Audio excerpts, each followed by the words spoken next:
This is just one of over a dozen fires targeting 5G towers in the Netherlands. And the country isn't alone. Cyprus, Belgium and Ireland among those home to conspiracy theorists who believe 5G may have some connection to COVID-19. The UK has reported around 50 fires targeting towers and other 5G equipment. Media reports broadband engineers have been harassed on the job, sworn at and yelled at by people taken in by the rumours. You mean 5G? I'm mad at Trump for allowing 5G to come in. And I'll finish with anybody want to make one guess as to where the first completely blanketed 5G city in the world was. I think it's a man-made thing, guys. It's been put there for a reason, to keep everyone in while they test a 5G. Exactly. Why couldn't a tower that's designed for telecommunications fry a person's brain? 5G, tyranny, get used to this. Tyranny, fascism, fascism, fascism.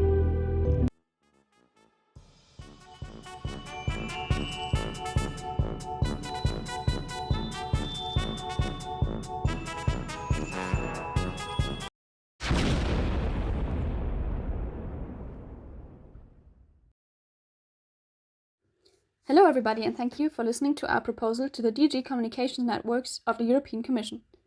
In the next minutes, we're going to present to you EDADA, the European Digital Anti-Disinformation Agency, our solution to tackling the problem of disinformation.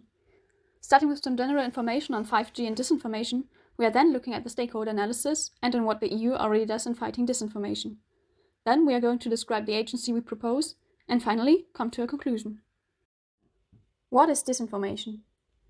Disinformation is false, inaccurate, or misleading information that is oftentimes amplified through social media. If disinformation is shared in a large extent, it can have unforeseen and adverse effects. What is 5G? 5G, Corona, they want to kill us, you know? Oh, I'm so sorry. This is our crazy uncle. Please just try to ignore him. He somehow made his way into this presentation and we just can't find a way to kick him out. But everyone has got this crazy uncle, right? In fact, 5G is the 5th generation of wireless broadband technologies. It promises faster data transfer and an increased efficiency in many sectors. 5G is essential for technological innovations in Europe and the whole world. 29% of Europeans get their information on 5G on social media. Here they are susceptible to disinformation and conspiracy theories around it. As shown in the beginning, there have been attacks on internet antennas in multiple European countries as a result of this. The EU needs to act against disinformation and the spread of conspiracy theories not only regarding 5G. False claims around the COVID-19 pandemic could lead to an increased number of anti-vaccinationists, which could then result in further spread of the virus. Also, the implementation of 5G across Europe needs citizen support, which could be cut back by disinformation. It might even reduce citizens' trust in government institutions and decrease legitimacy, which ultimately can lead to unintended events like the Brexit. We conducted a stakeholder analysis to generate knowledge about relevant actors so as to understand their behavior and intentions. We hope to answer the questions how and why actors are behaving the way they do, and how possible adverse reactions can be explained. In this context, we looked at citizens, the EU, platform providers, and other private companies like businesses and NGOs. Our results will be presented here briefly. Citizens contribute to the problem of disinformation by sharing false claims. This leads to them making less informed decisions. False information? Don't be a sheep. I do have my sources. Look in the internet. The European Union needs to act on this topic for two main reasons. First, it is threatening its activeness by not doing anything against disinformation. And second, it creates inconsistency across the Union because fragmented action against disinformation is taken. The EU is actively taking damage by disinformation. For example, the Brexit campaign was hugely influenced by disinformation and constituted the first time a member state left the Union. Platform providers are key in spreading disinformation.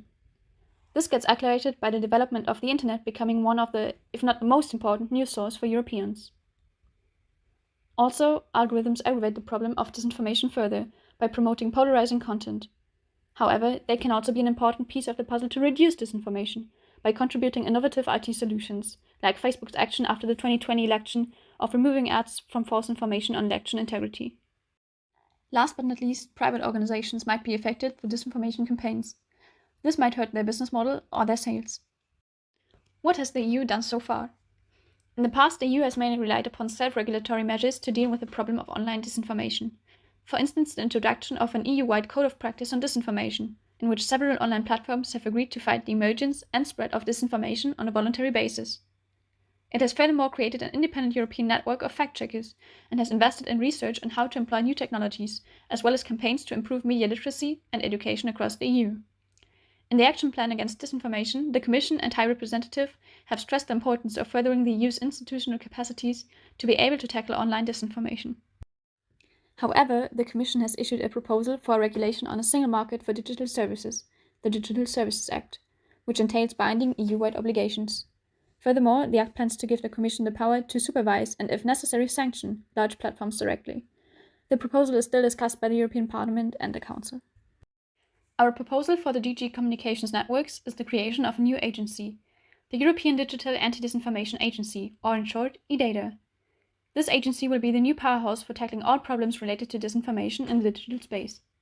Under the umbrella of the EDADA, the already existing European Digital Media Observatory and Rapid Alert System will be incorporated to increase their performance. In addition, we recommend the creation of a Department for Social Media Regulation. This department should consist of the EDADA Board and the Codebook Enforcement Body.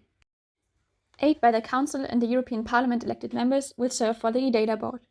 2 members each will represent technical experts, intelligence service management, lawyers, and moral philosophers. The term is 8 years without re-election. The main task is the development and the evaluation of the Codebook. The Codebook provides rules for the conduct of disinformation on social media and under which conditions they can be flagged. The Codebook is binding for social media providers which offer their services in Europe. The positive aspects of EDADA can be identified by the application of Christopher Hood's NATO framework. Nodality stands for the centrality of an organization in an informational network. It can be expected that nodality will be very high because EDADA will be a new center of expertise attraction and information collection. Moreover, the new agency is likely to have a high level of authority.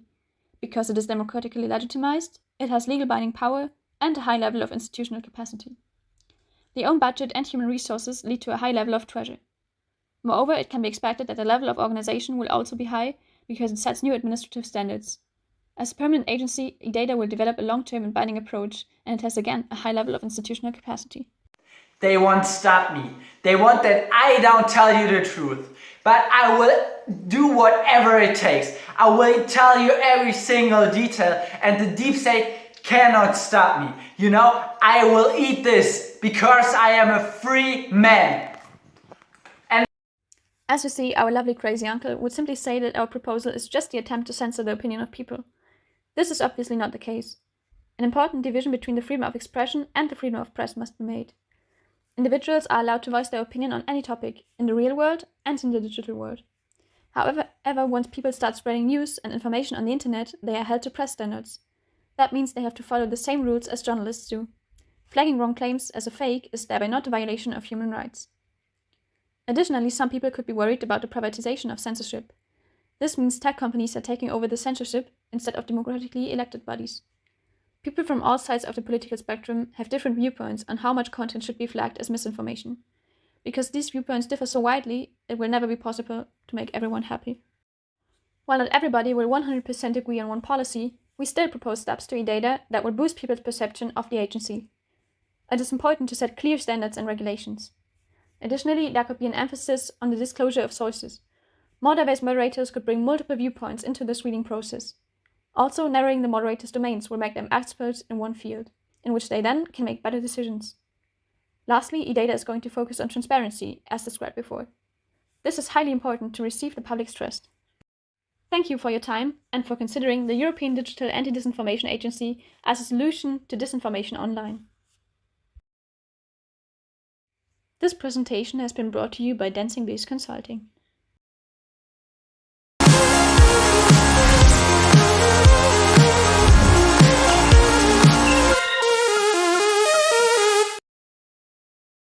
Especially the farmer, okay.